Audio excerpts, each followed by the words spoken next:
Vocês podem me ver aqui hoje, uma senhora de 84 anos, cabelos brancos, mãos enrugadas pelo tempo, mas nem imaginam a história que carrego dentro de mim.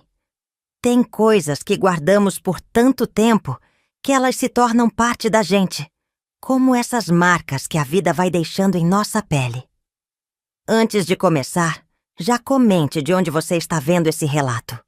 Também aproveita e se inscreva no canal e curta o vídeo. Meu nome é Helena. Nasci em 1941, em Ribeirão das Flores, uma cidadezinha do interior de Minas Gerais que vocês provavelmente nunca ouviram falar. Tão pequena que nem nos mapas aparecia direito. Naquele tempo, a vida era outra. Moça de família não saía sozinha, não falava alto, não tinha sonhos grandes demais. A gente vivia nos limites que os outros traçavam pra gente. Meu pai era farmacêutico, o único da região. Minha mãe cuidava da casa e dava aulas de piano para as moças de família. Vivíamos uma vida simples, mas digna. Respeito era a palavra que mais escutei durante minha criação. Helena, comporte-se com respeito. Helena, fale com respeito. Helena, vista-se com respeito. Eu tinha 18 anos quando conheci o Antônio. Foi na festa de São João da Igreja Matriz, em 1959. Ele era diferente dos outros rapazes. Tinha estudado na capital, falava de coisas que eu só conhecia dos livros e revistas que às vezes chegavam na cidade. E o principal era filho de seu Jerônimo Vieira, dono da tecelagem Vieira, o homem mais rico e poderoso da nossa cidadezinha. Quando Antônio começou a me cortejar, minhas amigas não disfarçavam a inveja, e meus pais quase não cabiam em si de orgulho. A filha do farmacêutico casando com o filho do dono da tecelagem. Era o que se comentava na cidade inteira. O namoro foi rápido, apenas 6 meses. Naquela época não se prolongava muito essas coisas. Eu estava deslumbrada. Imaginava uma vida de conforto, respeito, quem sabe até viagens para por a capital. Parecia um sonho, desses que a gente lê nas revistas. Mas sabe como é? Tem sonhos que viram pesadelos quando a gente menos espera. A primeira vez que fui apresentada à família dele, senti um frio na barriga que não era só nervosismo de moça. A casa deles era a mais imponente da cidade, no alto da colina, com uma vista que alcançava tudo. Enquanto subíamos a escadaria de entrada, minhas pernas tremiam tanto que achei que não conseguiria chegar ao topo. Dona Cecília, a mãe do Antônio, me recebeu com uma educação fria. Era uma senhora sempre vestida de preto, desde que ficara viúva do primeiro marido. Sim, seu Jerônimo era o segundo casamento dela. Ela me examinou dos pés à cabeça como quem avalia um tecido com defeito na fábrica. Mas foi o olhar de seu Jerônimo que me causou o primeiro arrepio de medo, embora na época eu não soubesse dar nome àquilo. Ele era o que chamavam de homem imponente. Alto, sempre bem vestido, com um bigode grosso que mexia quando sorria. Mas os olhos não sorriam junto. Ele me olhou de um jeito que me fez sentir despida. Como se pudesse ver através do meu vestido de domingo, aquele que minha mãe tinha costurado especialmente para tal ocasião. "Então você é a mocinha que enfeitiçou meu filho?" disse ele, segurando minha mão mais tempo que o necessário. Antônio tem sorte, muita sorte. Durante o almoço, seu Jerônimo fez perguntas sobre minha família, minha educação. Quando soube que eu tinha diploma da escola normal e dava aulas para crianças pequenas, franziu a testa e disse: "Depois de casada, você vai largar isso, não é? Mulher da família Vieira não precisa trabalhar." Não era uma pergunta, era uma ordem disfarçada. Antônio apenas concordou com a cabeça, sem me defender. Nas semanas seguintes, com o noivado já anunciado, comecei a frequentar mais a casa dos Vieira. Dona Cecília decidiu que deveria me preparar adequadamente para ser uma esposa à altura do filho.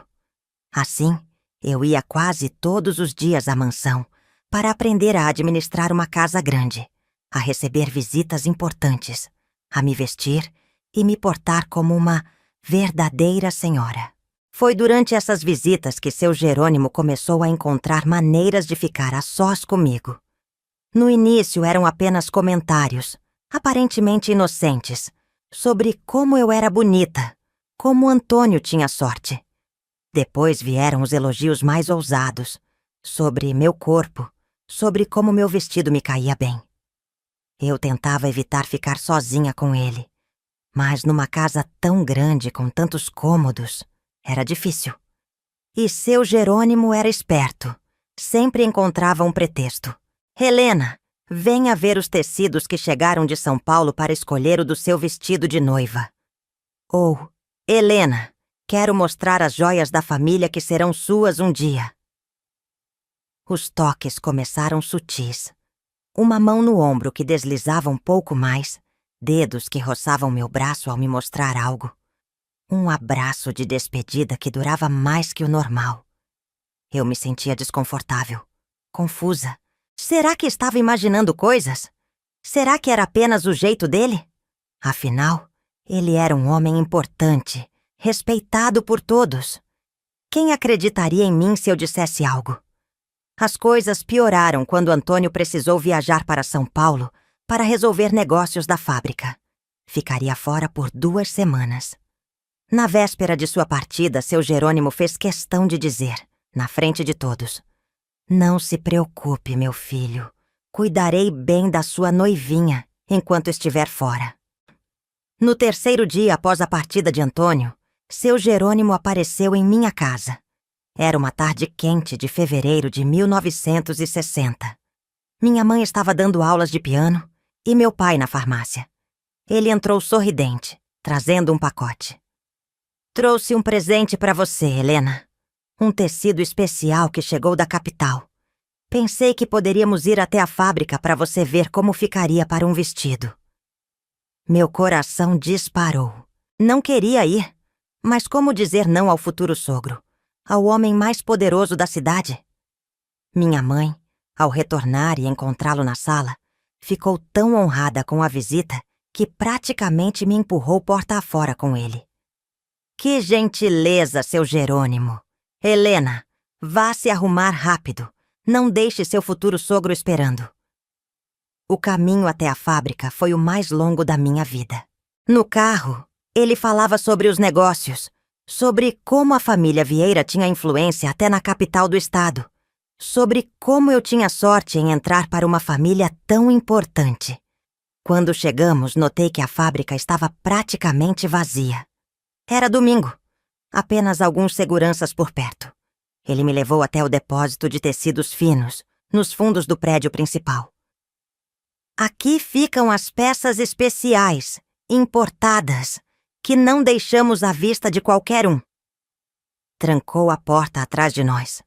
Meu Deus, o som daquela chave girando na fechadura ainda ecoa nos meus pesadelos até hoje. Foi lá que aconteceu pela primeira vez. Quando tentei gritar, ele cobriu minha boca com a mão e disse palavras que gravei na memória. "Ninguém vai acreditar em você.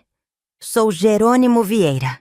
Se disser algo, acabo com o casamento e com a reputação da sua família. Seu pai nunca mais venderá um remédio nesta cidade. Sua mãe perderá todas as alunas. Vocês terão que sair daqui como cães enxotados. E você, uma noiva rejeitada, uma moça falada, que futuro teria?" Quando voltei para casa, tranquei-me no quarto e chorei até não ter mais lágrimas. Sentia-me suja, humilhada, traída.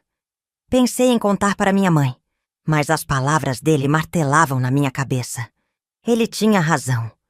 Quem acreditaria em mim contra ele? Quem arriscaria enfrentar o poderoso Jerônimo Vieira? Passei a evitar ir à casa dos Vieira, inventando desculpas. Mas como explicar à minha família tão orgulhosa do casamento que se aproximava? Como dizer a Antônio que seu pai, o homem que ele admirava, era um monstro? E se ele não acreditasse em mim? Se escolhesse ficar do lado do pai? Antônio voltou de viagem trazendo presentes para todos. Para mim, um delicado conjunto de pérolas que tinha pertencido à avó dele. Para você usar no nosso casamento, disse ele me abraçando. Aquele abraço que deveria me trazer conforto só aumentou minha angústia. Como continuar com aquele casamento? Mas como recuar sem destruir minha família? Os preparativos para o casamento continuaram. O vestido sendo costurado, os convites sendo impressos na capital, a igreja sendo decorada. E eu, cada dia mais magra, mais pálida, sorrindo um sorriso que não alcançava meus olhos. Minha mãe atribuía ao nervosismo da noiva. Todas ficam assim antes do grande dia, dizia ela, ajustando meu vestido que precisava ser apertado a cada prova.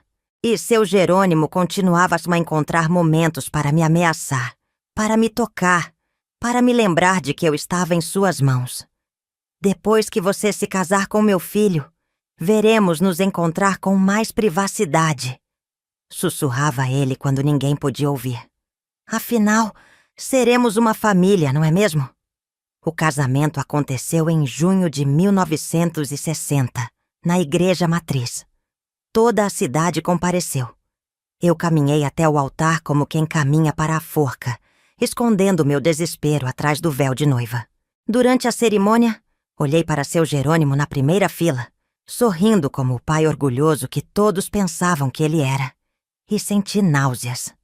Nos mudamos para uma casa que seu Jerônimo mandou construir para nós, não muito longe da mansão principal.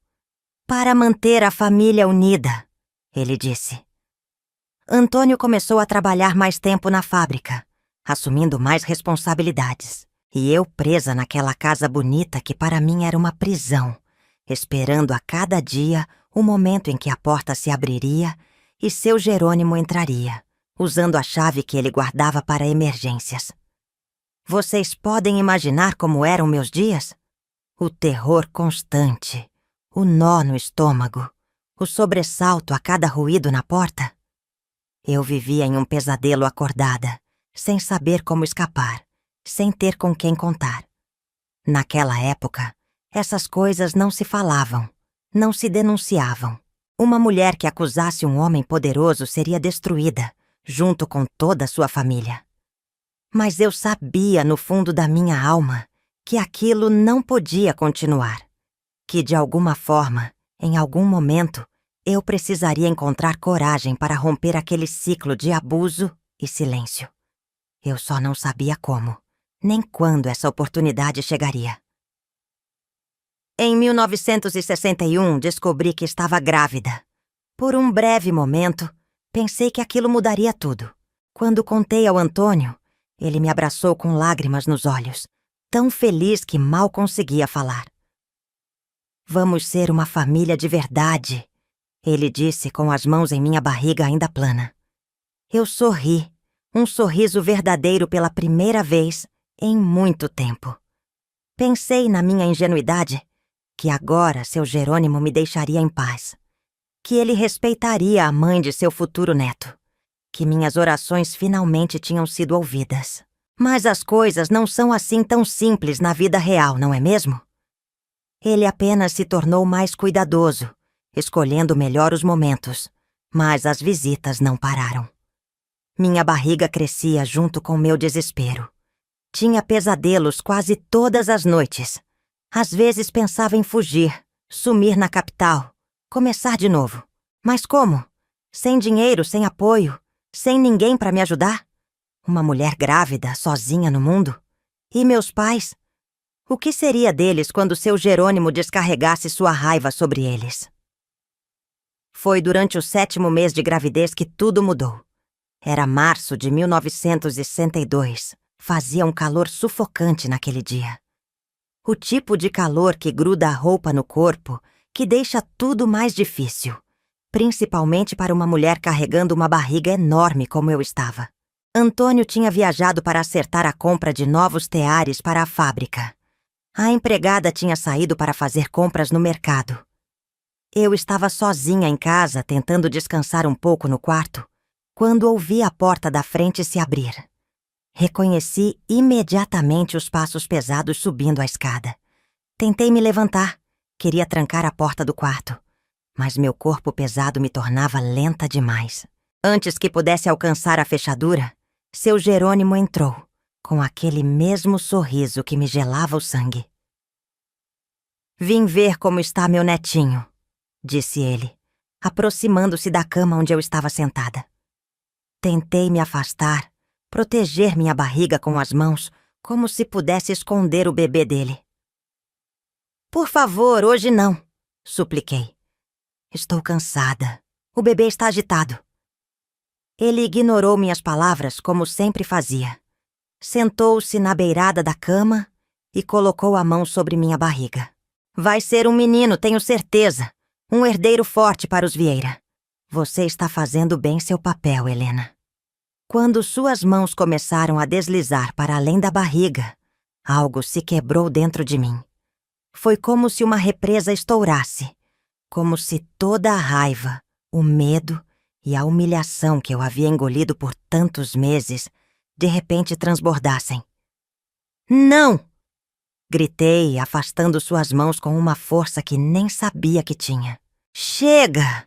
Se você me tocar de novo, vou contar tudo para o Antônio, para a dona Cecília, para a cidade inteira." Ele riu. Um riso frio que me gelou até os ossos. "Ninguém acreditará em você. Será sua palavra contra a minha. A palavra de uma moça histérica contra a de um homem respeitado por todos. Você destruirá sua família, seu casamento. E para quê? Para ser apontada na rua como louca? Ou pior, como sedutora do próprio sogro?" Naquele exato momento, como se Deus tivesse finalmente ouvido minhas preces, a porta do quarto se abriu novamente. Era Antônio. Ele tinha voltado mais cedo da viagem, querendo me fazer uma surpresa. Seu rosto, ao ver seu pai sentado na nossa cama, com as mãos sobre mim, primeiro registrou confusão, depois uma suspeita crescente. "Pai, o que o senhor está fazendo aqui?" perguntou ele, a voz estranhamente controlada. Seu Jerônimo se levantou calmamente, ajustando a do paletó como se nada demais estivesse acontecendo. "Vim ver como está sua esposa e meu futuro neto. Você deveria agradecer minha preocupação." Antônio olhou para mim, viu as lágrimas que eu não conseguia mais conter, o terror em meus olhos. Algo despertou nele. Uma intuição, talvez, ou simplesmente a verdade que sempre esteve diante de seus olhos, mas que ele se recusava a ver. "Helena, o que está acontecendo? Por que você está chorando?" perguntou ele, aproximando-se da cama, ignorando o pai. Olhei para seu Jerônimo, que me encarava com um aviso silencioso nos olhos. Naquele momento, algo dentro de mim se quebrou. E, ao mesmo tempo, algo novo nasceu. A coragem do desespero, talvez. Seu pai tem me visitado quando você não está. Ele me toca, Antônio. Desde antes do nosso casamento. Na fábrica, aqui em casa, quando estou sozinha." As palavras saíram em torrente, como uma represa que finalmente se rompe. O rosto de Antônio transformou-se diante dos meus olhos. A cor abandonou suas faces. Depois um vermelho intenso tomou conta de sua pele. Nunca tinha visto aquela expressão nele antes. Ele se virou lentamente para o pai. "É verdade isso?" perguntou, a voz quase irreconhecível. Seu Jerônimo manteve a pose de dignidade ofendida. "Claro que não. Sua esposa está confusa, hormonal por causa da gravidez. Sempre tive apenas afeição paternal por ela. Você sabe disso." "Mentiroso!" gritei, toda a raiva e humilhação de meses explodindo de uma vez. "Conte a verdade. Diga a ele o que você me fez no depósito da fábrica quando ele estava em São Paulo. Diga a ele as ameaças que fez à minha família. Diga a ele por que eu emagreci tanto antes do casamento. Por que eu choro escondida quando acho que ninguém está vendo?" Antônio olhava de mim para seu pai, o rosto contorcido em uma agonia de dúvida. Seu Jerônimo tentou uma última cartada. "Meu filho, você vai acreditar nas acusações histéricas dessa moça ou na palavra de seu pai? Eu, que construí tudo isso para você, que sempre coloquei nossa família acima de tudo? Foi nesse momento que aconteceu algo que mudou tudo. A porta do quarto se abriu mais uma vez. Era a Dona Cecília.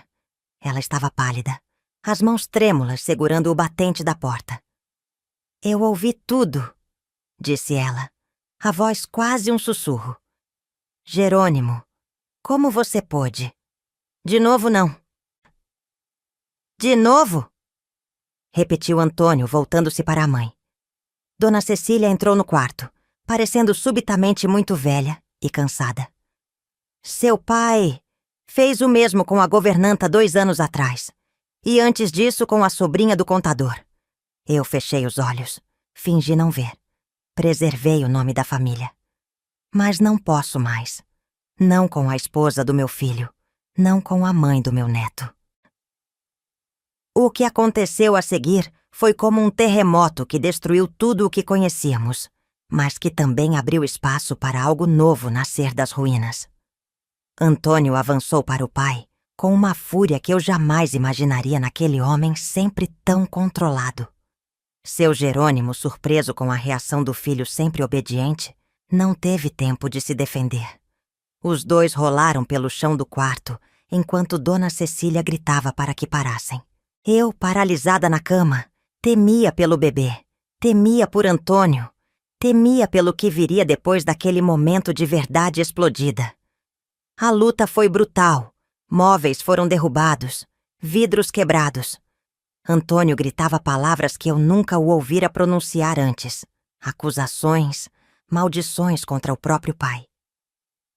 Foi Dona Cecília quem conseguiu finalmente separá-los, colocando-se entre os 2 homens. Basta! Gritou ela com uma autoridade que nenhum de nós sabia que ela possuía. Jerônimo, saia desta casa agora.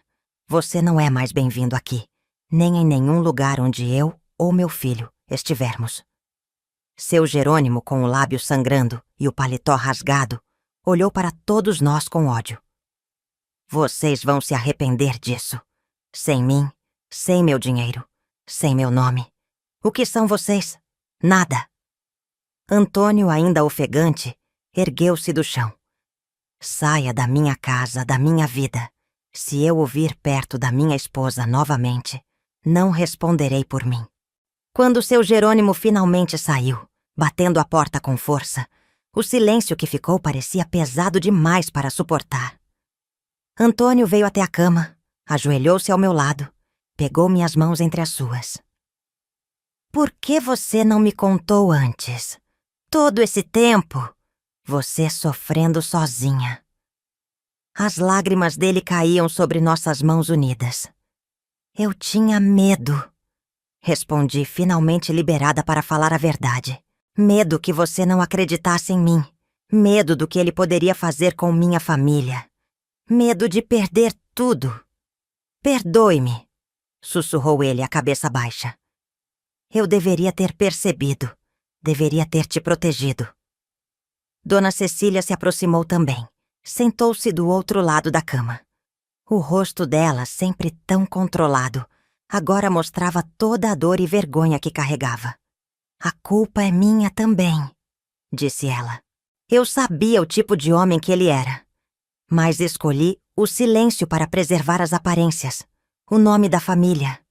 Quantas mulheres sofreram por causa do meu silêncio?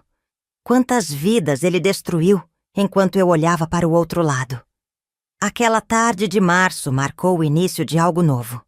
Ainda no quarto, com os cacos de um abajur quebrado espalhados pelo chão, fizemos um pacto, os 3. Não mais silêncio, não mais submissão, não mais medo. Na manhã seguinte, Antônio saiu cedo. Foi direto ao advogado da família. Não para abafar o caso, como seu Jerônimo certamente esperava, mas para iniciar os procedimentos legais. Ele queria justiça, queria proteção para mim e para outras mulheres que seu pai pudesse vitimar. A cidade inteira logo soube. Em um lugar pequeno como Ribeirão das Flores, segredos dessa magnitude não podiam ser contidos. Houve quem não acreditasse, quem tomasse o partido de seu Jerônimo, o grande benfeitor da cidade. Houve também quem finalmente encontrasse coragem para falar. Outras mulheres que haviam passado pelo mesmo que eu. Dona Cecília, que sempre viveu à sombra do marido, revelou uma força que surpreendeu a todos. Ela se divorciou de seu Jerônimo, algo quase inédito para uma mulher de sua posição naquela época. Abriu mão de confortos materiais, de status social, tudo para ficar ao lado do filho e da nora. Tudo para fazer o que era certo, finalmente. O processo legal foi longo e doloroso. Em 1962, casos como o meu raramente chegavam à justiça. Raramente eram falados abertamente. Fomos pioneiros involuntários em uma luta que ainda hoje muitas mulheres travam. Em abril daquele mesmo ano, nasceu minha filha, Mariana. Quando segurei aquele pequeno ser pela primeira vez, senti que todo o sofrimento tinha valido a pena, se o resultado final era aquela criança perfeita em meus braços. Antônio chorou quando a viu. E naquele momento, soube que apesar de tudo, tínhamos chance de sermos uma família de verdade. O julgamento de seu Jerônimo aconteceu em outubro de 1963. 5 mulheres, incluindo eu, testemunharam contra ele. A pressão social foi imensa. Recebemos ameaças, tentativas de suborno. Fomos chamados de mentirosos, traidores, ingratos. Mas permanecemos firmes.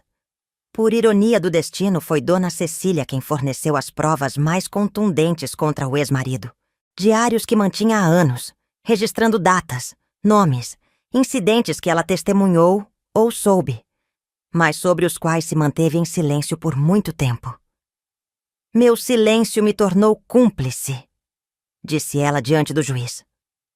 Não posso desfazer o passado, mas posso ajudar a moldar um futuro onde homens como Jerônimo Vieira não possam abusar de seu poder impunemente. Seu Jerônimo foi condenado a 5 anos de prisão. Na época, parecia uma vitória enorme. Hoje, olhando para trás, sei que a pena foi branda demais para o estrago que ele causou em tantas vidas. Mas era 1963, e o simples fato de um homem de sua posição social ser condenado já era revolucionário. A condenação foi apenas o começo de nossa jornada, não o fim. A fábrica, sem seu fundador, enfrentou tempos difíceis. Antônio assumiu o comando, mas muitos clientes se afastaram, não querendo associar seus nomes ao escândalo. Empregados foram demitidos, famílias passaram dificuldades. Por um tempo fomos os vilões da história para muita gente na cidade. Mas sobrevivemos. E mais que isso, começamos a reconstruir nossas vidas sobre bases mais sólidas, mais verdadeiras. Antônio e eu tivemos que reaprender a confiar um no outro, a construir um casamento real a partir das ruínas do que tínhamos antes. Não foi fácil. Houve noites de choro, dias de silêncio doloroso, momentos em que duvidamos se conseguiríamos superar tudo aquilo. Dona Cecília mudou-se para nossa casa, tornando-se uma avó presente para Mariana, e mais tarde para os outros 2 filhos que vieram. Ela nunca se casou novamente, dedicando o resto de sua vida à família e, surpreendentemente, ao ativismo social. Fundou um dos primeiros grupos de apoio a mulheres vítimas de violência da região, usando sua própria história como exemplo de que o silêncio apenas perpetua o sofrimento. Aquele confronto no quarto, naquela tarde quente de março, foi apenas o início de uma longa batalha. Uma batalha que continuaria por anos, que mudaria o curso de nossas vidas de maneiras que jamais poderíamos prever. Mas era uma batalha que, finalmente, estávamos lutando juntos, às claras, sem mais segredos ou medos paralisantes. Eu tinha apenas 21 anos quando tudo isso aconteceu. Uma menina, praticamente, forçada a crescer da maneira mais dolorosa possível. Mas também uma mulher descobrindo sua própria força, sua própria voz, depois de tanto tempo em silêncio. Depois do julgamento e da condenação de seu Jerônimo, a vida em Ribeirão das Flores tornou-se insuportável para nós. As pessoas nos olhavam nas ruas, cochichavam quando passávamos. Alguns nos apoiavam silenciosamente, outros nos tratavam como se tivéssemos cometido um crime. A fábrica estava falindo. Muitos fornecedores cortaram relações conosco, clientes cancelaram pedidos. O nome Vieira, antes sinônimo de respeito e poder, havia se tornado veneno. Foi em maio de 1964, alguns meses após o golpe militar, que tomamos a decisão mais difícil de nossas vidas. Antônio chegou em casa uma noite, mais abatido que o normal. A fábrica estava prestes a fechar as portas definitivamente. Naquela noite, sentados à mesa da cozinha depois que as crianças, Mariana, já com 2 anos, e Pedro, nosso segundo filho, com apenas 6 meses, foram dormir. Decidimos que era hora de recomeçar em outro lugar. Vendemos tudo o que pudemos. A mansão dos Vieira, onde Dona Cecília ainda vivia, nossa casa, os equipamentos restantes da fábrica. Juntamos o pouco dinheiro que conseguimos e partimos para São Paulo, a cidade grande onde poderíamos ser anônimos, onde ninguém conhecia nossa história. Começamos do zero. Antônio, que conhecia bem o ramo têxtil, conseguiu emprego como gerente de produção em uma fábrica na Zona Leste. Não era nem de longe o status que tínhamos antes. De donos a empregados, de uma mansão a um pequeno apartamento de 2 quartos num bairro operário. Dona Cecília veio conosco. Aos 58 anos, teve que se adaptar a uma vida completamente diferente da que sempre conheceu. Os primeiros meses em São Paulo foram assustadores. O barulho constante, a correria, a impessoalidade da cidade grande. Eu, que nunca havia trabalhado durante o casamento, primeiro por imposição de seu Jerônimo, depois pela gravidez e os bebês, tive que encontrar maneiras de contribuir. Comecei a costurar em casa, aproveitando o conhecimento sobre tecidos que havia adquirido nos anos anteriores.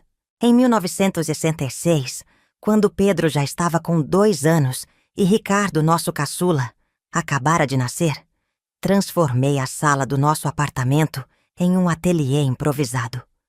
Comecei fazendo pequenos reparos, depois vestidos simples para as vizinhas, até que uma cliente me apresentou a dona de uma boutique no centro da cidade. Foi minha primeira grande encomenda.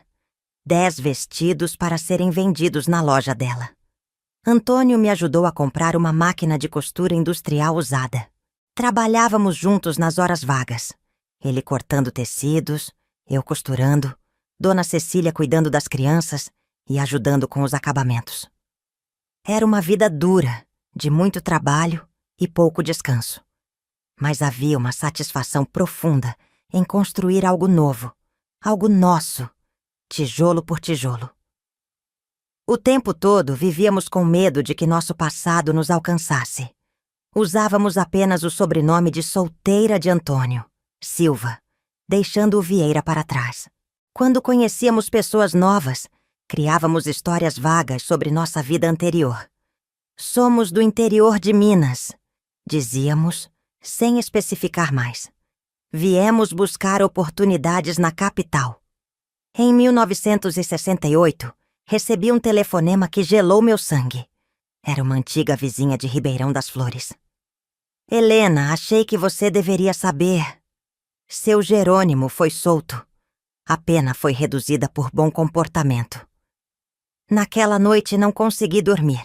Fiquei olhando para meus 3 filhos que dormiam. Mariana com 6 anos, Pedro com 4, Ricardo com 2. E senti um medo paralisante. E se ele nos encontrasse? E se tentasse se vingar? E se tentasse ferir meus filhos? Antônio tentou me acalmar. Estamos em São Paulo, Helena. Uma cidade enorme. Ele nunca nos encontrará aqui. E mesmo que tentasse, não somos mais aquela família assustada de antes. Somos fortes agora. Estamos juntos nisto. Mas o medo permaneceu, como uma sombra sempre à espreita. Passei a ter pesadelos frequentes. Evitava sair de casa sozinha. Olhava por cima do ombro constantemente. O fantasma de seu Jerônimo mesmo a centenas de quilômetros de distância, ainda tinha poder sobre mim. Foi Dona Cecília quem me salvou dessa vez. Uma tarde, enquanto as crianças estavam na escola e Antônio no trabalho, ela se sentou comigo no ateliê. "Helena", disse ela, pegando minhas mãos entre as suas, "você não pode deixar que ele continue te aprisionando, mesmo de longe. Já perdemos muito por causa dele. Não podemos perder também nosso presente, nosso futuro. Tenho algo para te mostrar." Era um obituário. Uma pequena nota no jornal de Ribeirão das Flores. "Faleceu ontem, vítima de ataque cardíaco, o ex-industrial Jerônimo Vieira, 65 anos. O corpo foi sepultado no cemitério municipal, sem a presença de familiares. Ele morreu sozinho", disse Dona Cecília. "Sem família, sem amigos, sem o império que construiu. Acabou. Helena, ele realmente acabou." Chorei quando li aquele recorte. Não foram lágrimas de alegria nem de tristeza. Foram lágrimas de alívio, de libertação. O monstro dos meus pesadelos havia desaparecido para sempre. Foi como se um enorme peso fosse removido dos meus ombros. Nas semanas seguintes comecei a dormir melhor. Passei a sorrir mais. Recuperei o prazer em pequenas coisas que havia esquecido. O gosto de um café da manhã sem pressa no domingo. O som do riso das crianças brincando. A sensação do sol no rosto durante um passeio no parque. Meu pequeno ateliê cresceu. Contratei 2 costureiras para ajudar com o volume crescente de encomendas. Antônio, vendo o sucesso do negócio, começou a sonhar em sair do emprego na fábrica para trabalharmos juntos. Em 1969, demos o passo que parecia impossível alguns anos antes. Abrimos nossa própria confecção.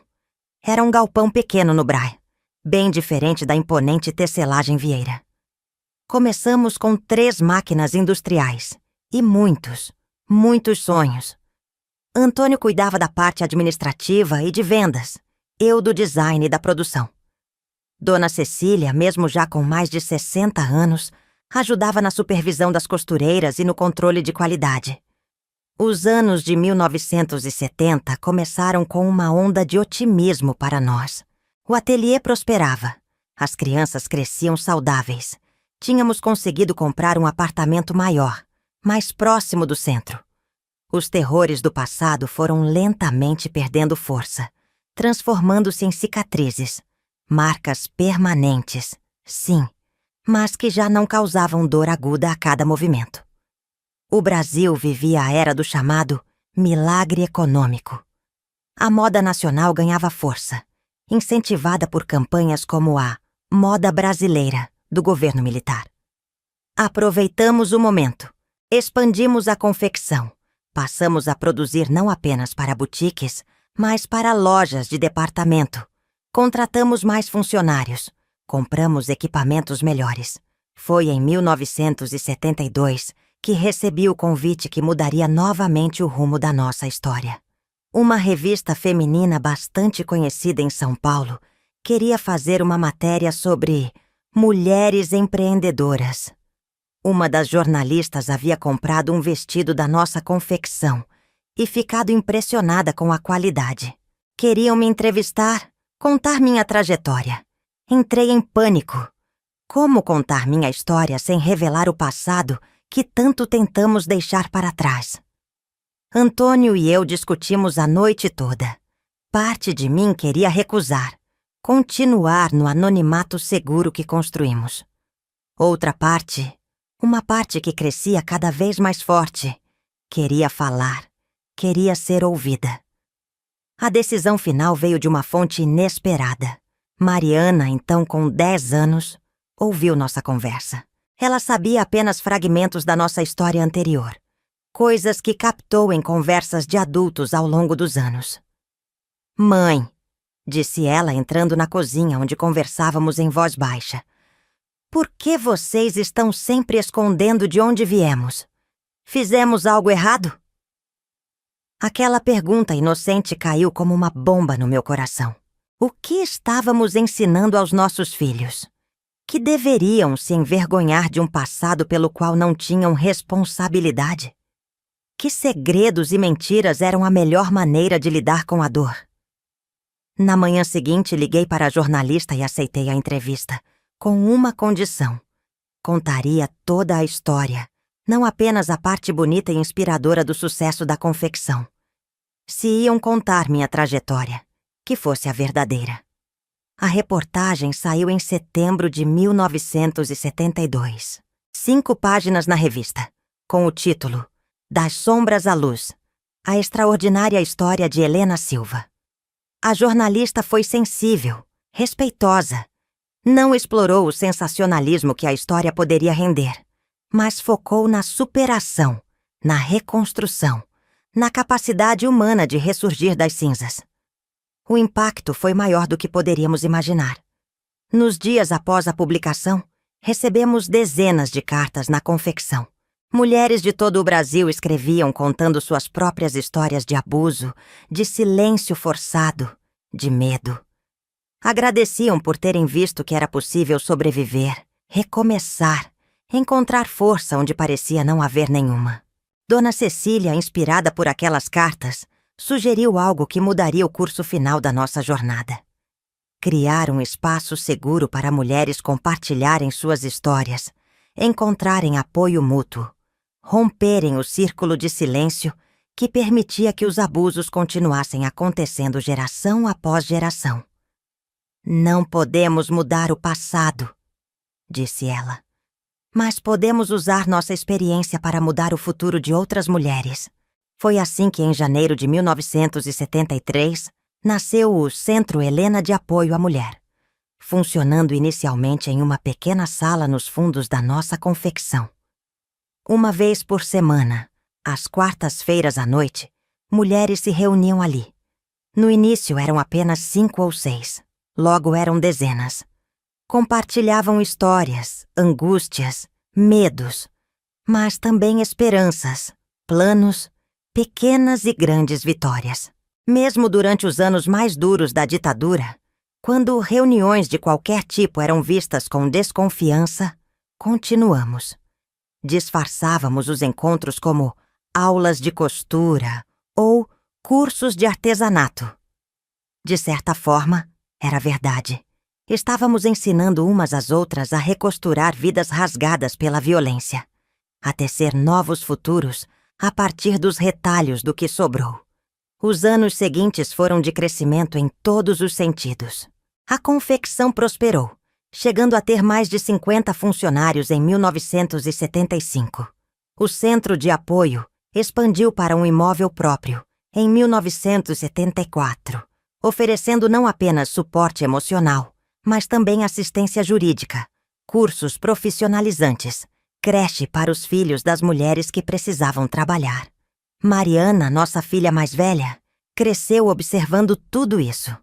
Aos 15 anos, em 1977, ela já ajudava no centro, acompanhando as crianças enquanto suas mães participavam das reuniões.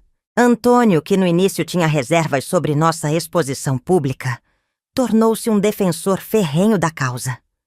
Quando questionado por outros homens, não hesitava em dizer: "Isso não é uma questão de mulheres, é uma questão de humanidade." Dona Cecília viveu para ver o centro completar 5 anos de atividades. Ela faleceu em 1978, aos 72 anos, pacificamente durante o sono. Seu último pedido foi que não houvesse luto fechado, nem roupas pretas no velório.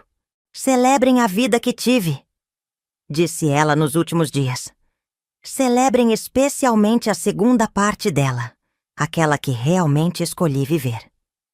No final dos anos 70, olhando para trás, para o caminho que havíamos percorrido, era difícil reconhecer naquela jovem aterrorizada de Ribeirão das Flores a mulher que eu havia me tornado. Os anos de silêncio, de reconstrução silenciosa em São Paulo, haviam sido fundamentais. Um casulo necessário, onde pude me curar, me fortalecer, até estar pronta para emergir e alçar voo. O medo nunca desapareceu completamente. Há cicatrizes que o tempo suaviza, mas não apaga. Certas datas, Certos cheiros, certos sons ainda podem me trazer flashes do passado. Mas aprendi que ser forte não significa não ter medo. Significa seguir em frente apesar dele. Os anos de silêncio, aquele período em que vivemos quase escondidos em São Paulo, reconstruindo nossas vidas tijolo por tijolo, foram essenciais. Foi nesse silêncio que encontrei minha voz verdadeira. Foi nesse aparente esconder que descobri a coragem de me mostrar por inteiro. Como dizia minha sogra, Dona Cecília, nos seus últimos anos, às vezes precisamos nos esconder para sobreviver, mas não podemos permanecer escondidos se queremos realmente viver. É viver, não apenas sobreviver. Era o que finalmente estávamos aprendendo a fazer. Mas a vida sempre guarda surpresas, mesmo quando achamos que finalmente encontramos equilíbrio. E o círculo que começou a se fechar naquela tarde em Ribeirão das Flores ainda tinha um último arco a completar.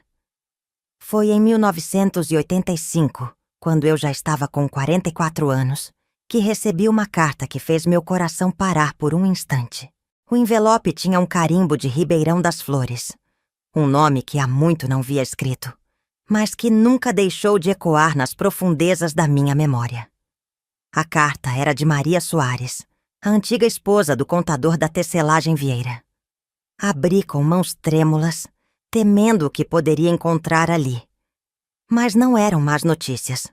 Pelo menos não diretamente. Maria escrevia para me contar que tinha lido minha história na revista. Alguém havia guardado aquela edição de 1972 por todos esses anos e que, inspirada pelo que eu havia feito, estava tentando ajudar uma jovem na cidade que passava por situação semelhante. A diferença, Helena, ela escrevia, é que desta vez o agressor é o filho de seu Jerônimo.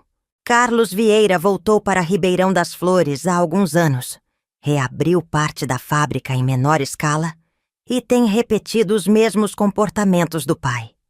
Carlos, o meio-irmão de Antônio, nascido do primeiro casamento de seu Jerônimo. Ele tinha quase 20 anos mais que Antônio, e nunca convivemos muito. Ele já vivia em Portugal quando me casei. Eu mal conseguia lembrar de seu rosto. Eu poderia ter jogado aquela carta fora. Poderia ter respondido com algumas palavras de encorajamento e seguido minha vida reconstruída em São Paulo. Afinal, o que eu devia àquela cidade que me expulsou, àquela família que me destruiu? Mas nas noites seguintes, não consegui dormir. Via o rosto daquela jovem desconhecida, sentindo o mesmo terror que eu havia sentido. Via o rosto de Carlos, que na minha imaginação era idêntico ao de seu Jerônimo. Era como se todo o caminho que percorri, toda a cura que havia conquistado, só tivesse significado se ajudasse a interromper aquele ciclo vicioso. Mostrei a carta para Antônio. Ele estava com 48 anos então, os cabelos já mostrando fios grisalhos nas têmporas, linhas de expressão ao redor dos olhos. Ficou em silêncio por muito tempo após ler. "Nós vamos, não é?" Ele disse por fim. Não era uma pergunta. Era uma constatação. Depois de tudo que vivemos juntos, ele me conhecia bem o suficiente para saber qual seria minha decisão. "Vamos", respondi. "Mas primeiro, precisamos conversar com nossos filhos." Mariana tinha 23 anos então, estava na faculdade de Direito, influenciada diretamente por nossa história.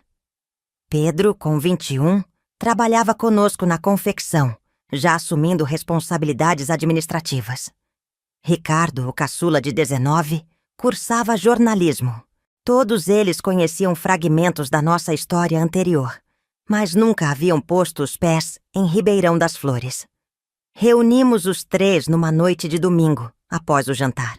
Contei pela primeira vez de forma completa toda a história do começo ao fim. Mariana chorava silenciosamente. Pedro apertava os punhos com raiva contida. Ricardo fazia anotações rápidas. Sempre o jornalista. "Vou com vocês", disse Mariana imediatamente. "Sou quase advogada. Posso ajudar. Também vou, declarou Pedro. Não vou deixar vocês enfrentarem isso sozinhos. Ricardo olhou para todos nós e sorriu levemente. Acho que acabei de encontrar o tema para meu trabalho de conclusão de curso. Jornalismo investigativo sobre ciclos de abuso de poder em cidades pequenas. Naquele momento, olhando para meus 3 filhos adultos, senti algo que nunca havia experimentado antes.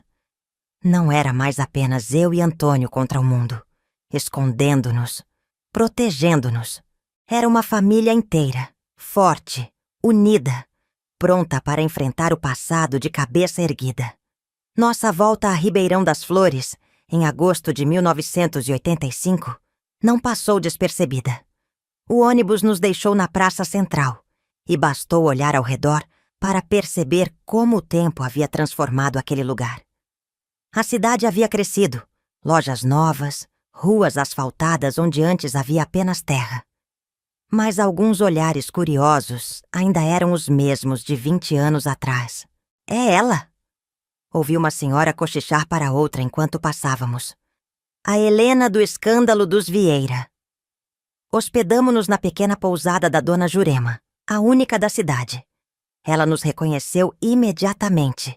Difícil não reconhecer, com Antônio sendo tão parecido com seu pai quando jovem. Mas nos recebeu com uma dignidade silenciosa, sem perguntas. Apenas um aceno de cabeça como quem diz: estava na hora de vocês voltarem. Maria Soares nos encontrou na manhã seguinte. O tempo não havia sido gentil com ela. Os cabelos completamente brancos, o rosto marcado por rugas profundas, a coluna curvada. Mas seus olhos ainda tinham aquela vivacidade que eu me lembrava, aquela inteligência quieta. Ela abraçou a cada um de nós, detendo-se um pouco mais em Mariana. Você tem os olhos da sua mãe, disse ela, os mesmos olhos corajosos. A jovem que Maria queria nos apresentar se chamava Luísa. Tinha apenas 19 anos. Trabalhava na tecelagem de Carlos como secretária. Assim como eu tantos anos antes, Luísa era de família simples, filha da lavadeira da cidade. A história era dolorosamente familiar. Os elogios que se tornaram toques, os toques que se tornaram agressões, as ameaças para manter o silêncio. Mariana foi quem conduziu a conversa com Luísa, em um quarto nos fundos da casa de Maria. Ricardo ficou do lado de fora, anotando pontos importantes para sua investigação. Pedro e Antônio foram até a praça, onde os homens da cidade costumavam se reunir, para sentir a temperatura do lugar, entender quem apoiava Carlos e quem poderia ser nosso aliado. Eu fiquei na sala com Maria, olhando velhas fotografias da cidade, reconectando-me com um passado que havia tentado enterrar. Você sabe, disse Maria, metade da cidade acha que você foi muito corajosa. A outra metade ainda diz que você destruiu a família mais importante daqui e, com ela, a economia local. Oh, sorri levemente. E você, Maria? O que você acha? Eu acho que vocês chegaram bem a tempo, respondeu ela. Carlos está tentando se candidatar a prefeito nas próximas eleições. Ele tem usado o nome da família, o legado do pai. Mas não o legado criminoso, claro. Apenas o legado empresarial. Se ele conseguir esse poder político, além do econômico que já tem... Não precisou completar a frase. Eu entendia bem demais. O que aconteceu nos dias seguintes foi como um redemoinho que varreu Ribeirão das Flores. Ricardo, com seu faro jornalístico, começou a encontrar outras vítimas, não apenas de Carlos, mas também antigas vítimas de seu Jerônimo, que nunca haviam falado. Mariana, usando seus conhecimentos jurídicos ainda em formação, organizou relatos, evidências, fez registros formais. Pedro e Antônio tiveram a ideia mais ousada. Foram até a tecelagem, enfrentaram Carlos diretamente. Foi o momento mais tenso da nossa jornada. Carlos, então com mais de 60 anos, era a imagem viva de seu Jerônimo. O mesmo porte, O mesmo olhar de desprezo, o mesmo tom arrogante. Vocês voltaram para terminar de destruir o que resta do nome Vieira? Ele perguntou, fingindo um tom de ironia, mas com os olhos faiscando de raiva. Voltamos para impedir que a história se repita, respondeu Antônio, com uma calma que eu sabia que custava a ele um esforço enorme. As pessoas estão falando, Carlos, e desta vez não vai haver silêncio. 1 semana. Foi o tempo que passamos em Ribeirão das Flores, mas foi suficiente para iniciar uma verdadeira revolução na cidade. Ricardo gravou depoimentos, Mariana organizou um grupo de apoio nos moldes do que tínhamos em São Paulo, Pedro e Antônio falaram com antigos funcionários da fábrica, que tinham informações sobre irregularidades financeiras nas empresas de Carlos. Na manhã em que íamos partir, encontramos um grupo de mulheres esperando em frente à pousada. Eram mais de 20, de todas as idades, de todas as classes sociais da pequena cidade. Estavam ali para agradecer, para compartilhar suas histórias, para pedir que não as esquecêssemos novamente. Luísa estava entre elas, o rosto transformado por uma confiança nova. Vou prestar queixa formal, ela disse, e vou me candidatar a vereadora nas próximas eleições. Esta cidade não vai mais ser governada pelo medo. Deixamos Ribeirão das Flores diferente de como a encontramos, e partimos diferentes de como chegamos. O círculo não se fechou naquela visita. Pelo contrário, ele se abriu, expandiu-se, transformou-se em algo maior. Carlos nunca chegou a ser prefeito. Nos meses seguintes, as denúncias se acumularam, não apenas sobre os abusos contra mulheres, mas também sobre fraudes fiscais, sonegação, suborno de fiscais. Ricardo publicou uma série de reportagens que ganhou prêmios de jornalismo.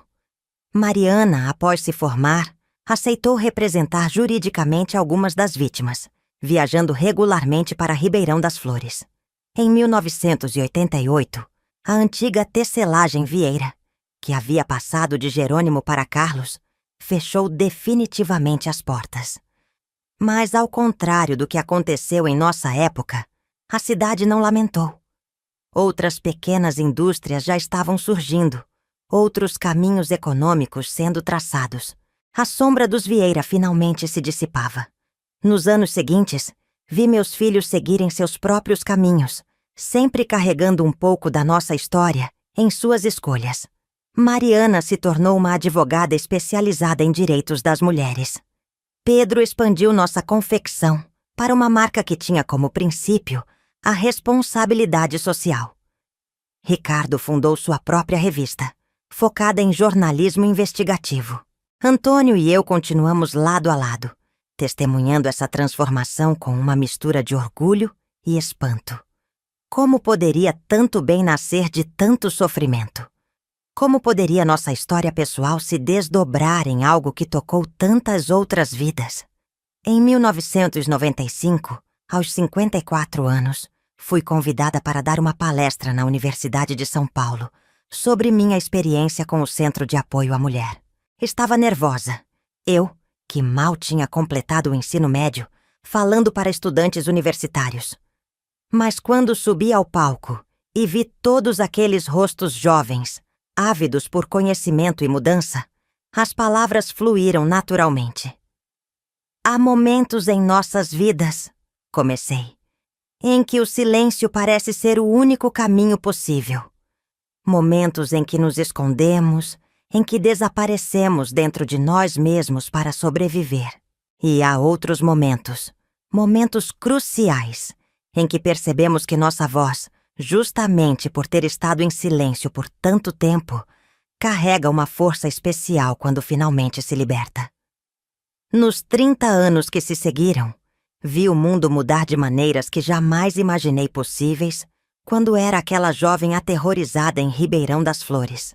Vi movimentos de mulheres ganharem força, vi leis mudarem, vi a sociedade começar, lentamente, dolorosamente, a encarar verdades que estiveram enterradas por gerações. O Centro Helena, como passou a ser chamado, Cresceu além das minhas expectativas mais otimistas. Hoje tem filiais em 5 estados. Atende milhares de mulheres por ano. Oferece não apenas apoio emocional, mas capacitação profissional, assistência jurídica, abrigo temporário. Deixei a direção aos 70 anos, passando o bastão para mulheres mais jovens, com novas ideias, novos métodos. Mas ainda vou lá toda semana, para encontros com grupos de mulheres mais velhas como eu, compartilhando histórias, tecendo juntas os fios soltos das nossas vidas. Antônio partiu há 3 anos, um câncer fulminante que o levou em poucos meses. Nos seus últimos dias falamos muito sobre nossa jornada juntos, sobre como aquele jovem casal assustado de Ribeirão das Flores havia percorrido um caminho tão improvável. Você me salvou, ele disse segurando minha mão enrugada. Você salvou nossa família quando teve coragem de falar a verdade naquele quarto, naquela tarde. Nós nos salvamos mutuamente. Respondi sabendo que era verdade. Hoje, aos 84 anos, olho para minhas mãos. Estas mãos que costuraram roupas, que secaram lágrimas. As minhas e as de tantas outras mulheres, que escreveram histórias, que acariciaram filhos e netos. Mãos que carregam marcas, assim como minha alma carrega cicatrizes. Alguns me perguntam: Dona Helena, depois de tudo que passou, a senhora conseguiu perdoar? É uma pergunta complexa. Não tenho ódio em meu coração. Seria um fardo pesado demais para carregar por tantas décadas. Mas também não acredito que perdão signifique esquecer ou diminuir a gravidade do que aconteceu. O que fiz foi transformar aquela dor em algo maior que ela mesma. Como um tecido que se rasga e, em vez de ser jogado fora, é retrabalhado em algo novo, algo útil, algo belo. Vocês podem me ver aqui hoje, uma senhora de 84 anos, cabelos brancos, mãos enrugadas pelo tempo. Podem ver apenas uma idosa contando histórias de um passado distante. Mas o que não veem, o que só eu sei, é que dentro deste corpo envelhecido ainda vive aquela menina de 18 anos de Ribeirão das Flores, aquela jovem mãe aterrorizada, aquela mulher de 30 anos recomeçando do zero em São Paulo, aquela ativista de 40 encontrando sua verdadeira voz. Todas elas são partes de mim. Todas elas me trouxeram até aqui. E por todas elas, e por todas as outras mulheres cujas histórias se entrelaçaram com a minha ao longo destes anos, agradeço por este tempo que me foi dado, por esta jornada que, apesar de todas as dores, não trocaria por nenhuma outra. Porque, no final das contas, é isso que somos. Histórias dentro de histórias, ciclos que se fecham e se abrem, tecidos rasgados que encontram novos propósitos, novas belezas. Se você gostou da minha história, por favor se inscreva no canal, ativa o sininho e curta o vídeo. Isso me deixa muito feliz. Até mais, queridas e queridos!